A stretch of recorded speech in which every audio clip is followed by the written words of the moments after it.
Hey, how you doing? Justin here. I'm here today with Gordon Giltrap, fantastic English acoustic guitar player.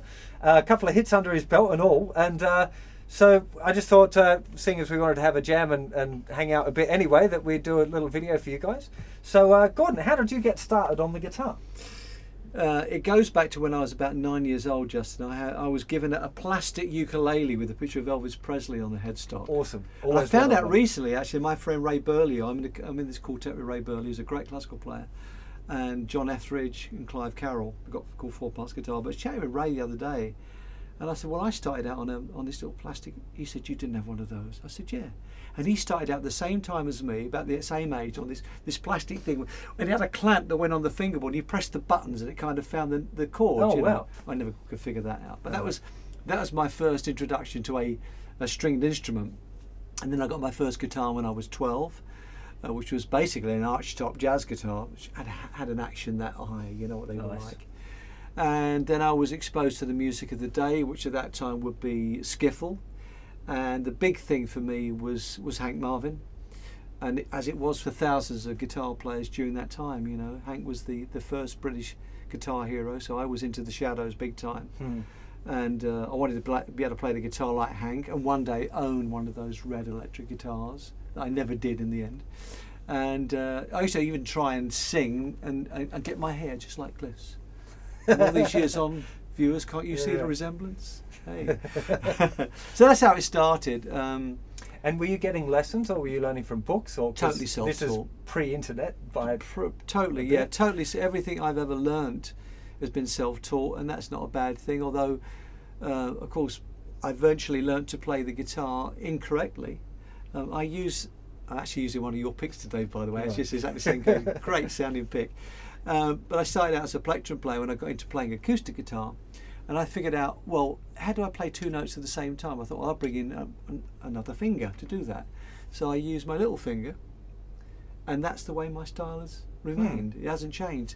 And what this technique gives me, of course, like anybody that picks and using the fingers as well, is you can go from picking to strumming instantly. So you can go from very filigree stuff to chordal playing, as we did during that lovely little jam together. How do you go about getting more than two notes if you're just using the pick and the little finger? Like particularly kind of jazz grips are often a bass note and three fingers playing. Do you strum as well with the little finger? No, I just don't. I don't think. You just don't do it? I don't think about it, you know, because my career has been based on my compositions, and I've often thought, God, I'd be such a better player if I played properly and used more fingers. But it's never kind of worked that way, and nobody's ever said there's a deficiency there. I think it probably gives you your own unique flavour. It's given me, James Taylor plays with all funny. He plays all of his chords upside down to the way we would play it. And as much as I'd say it was wrong if he came for a lesson, he's James Taylor, you know, and it sounds great. Yeah, absolutely. Oh God, yeah. I had a jam session with him years ago. Wow. Yeah, you won't remember, but it was a long story. But I won't bore you with that. But it's a great story.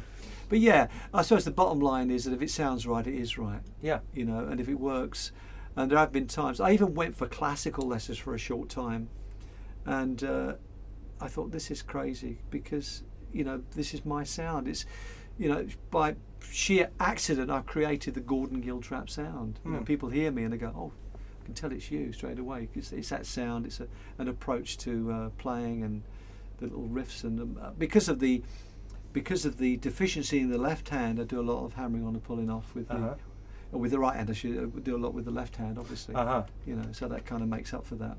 Just instead of having to try and alternate pitch stuff all using. Exactly. Hence the reason why I have a very low action on the guitar and relatively light gauge strings, so so it speaks a lot quicker. Okay. Yeah. And you do quite a bit of teaching as well. What do you find the things that you teach most commonly, the most common mistakes you see in students?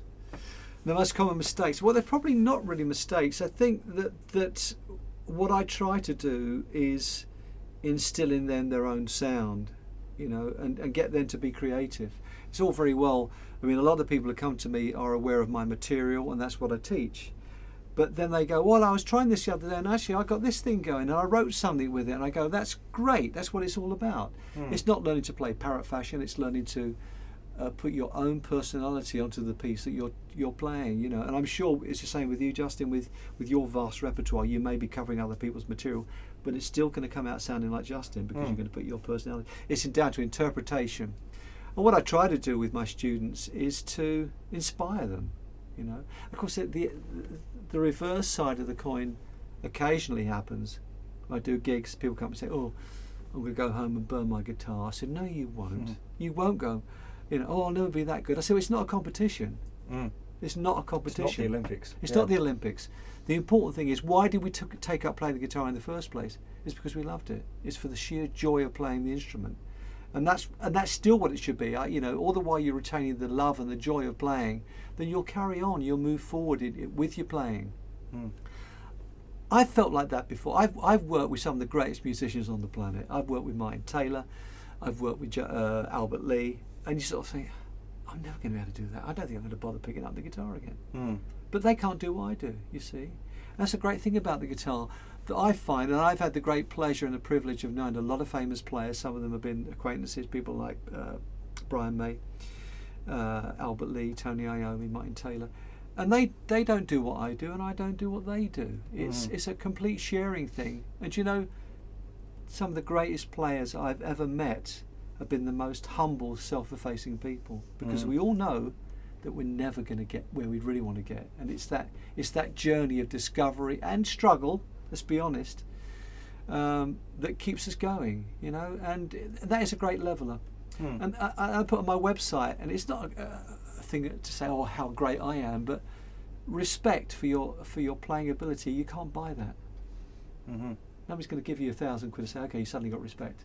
People are going to respect what you do. It's down to ability, though, isn't it? It's true. It's down to what you can do. You stand or fall on what you actually can present to people, and you can't buy that. Respect is not bought; it's earned.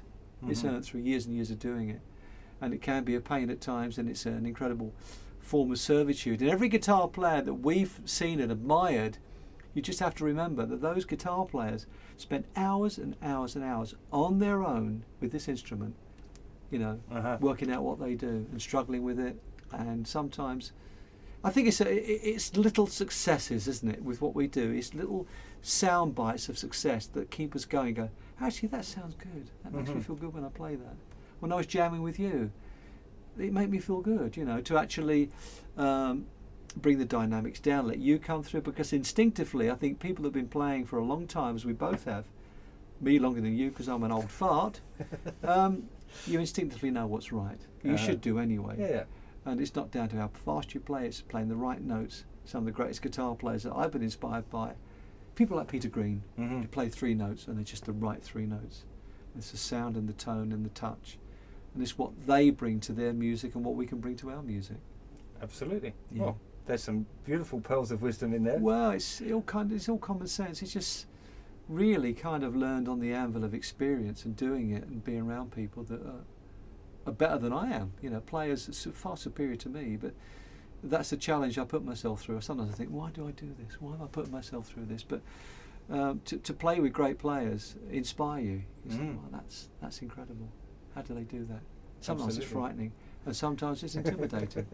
Especially working with someone like Martin Taylor, who's been playing since he was 4. You know, someone's been exposed to Django Reinhardt almost from the cradle. You know, he can do that stuff without thinking about it. It's second nature to him. It's like breathing. with me. I was a relatively late starter. I didn't start till I was 12. But you got people like him. You got people like Tommy Emmanuel, been playing since they were like 7 years old. I think, oh, I wish I started earlier, because the hands develop, don't they? They grow, and you develop certain muscles. Anyway, here sort of ended the lesson, I think. Okay, well, look, thanks very much for It's coming a pleasure, on. Justin. It's been a Thank great time jamming with you. And well, thank you I for think inviting me we to your should studio. do some more. Absolutely, yeah, absolutely. See you all later. See you later, guys. Bye bye. Enjoy.